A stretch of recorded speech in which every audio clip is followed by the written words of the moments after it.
C'était un tailleur de pierre. Tous les jours, il se rendait à la montagne, là où il travaillait, pour détacher des blocs dans la carrière.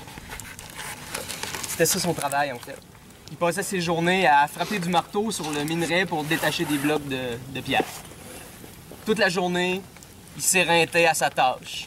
Ting, ting, avec son marteau, à détacher des blocs. Mais il était heureux. C'était un métier simple, mais c'était son métier à lui.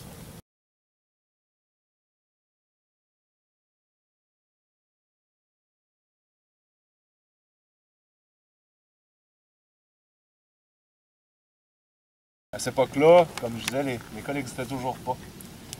Mes ancêtres, avec un groupe de certaines personnes, ont découvert des secrets comment contrôler la peur. Ils ont toujours eu peur. Tout le monde a peur. Mais quand ils sont arrivés devant leur premier puits d'abysse, devant une de ces milices locales-là, ils ont été larisés tous. 8 hommes. Seulement 8.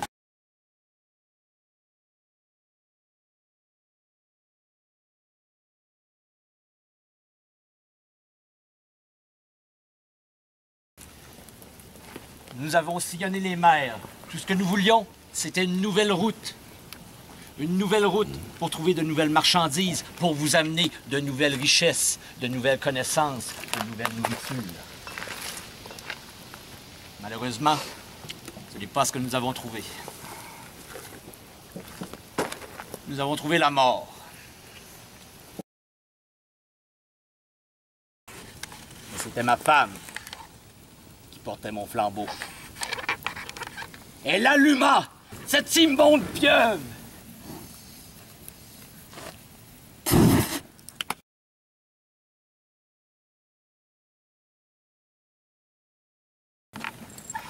Quand j'étais plus jeune, mon père me racontait mon histoire. Je la connaissais pas encore, hein, je l'avais pas vécue, mais il me l'a racontée comme elle est arrivée. Alors moi, plus jeune, on m'appelait Gris-Poil. Vous savez, Gris-Poil. Là, j'ai les poils blancs, mais dans le temps, ils étaient gris. Alors, à ce moment-là,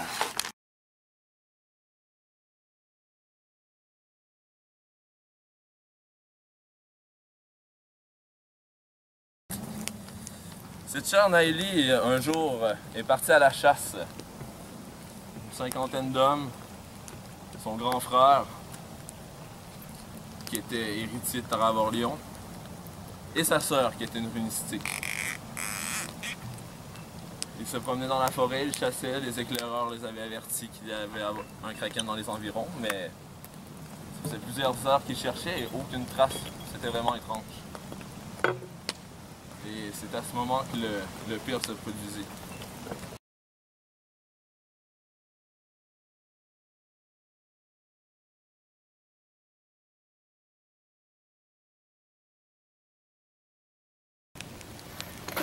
Paraîtrait qu'elle aurait entendu gratter après les murs, mais quelque chose qui aurait comme sorti du bois puis qui grattait tranquillement en s'en allant vers la porte d'entrée de la maison.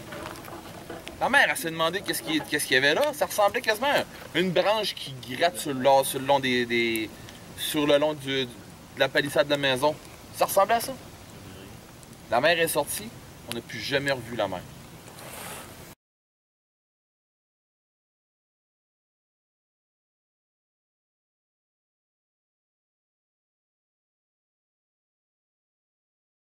Avec le temps, elle finit par trouver un homme qui était complètement fou d'elle.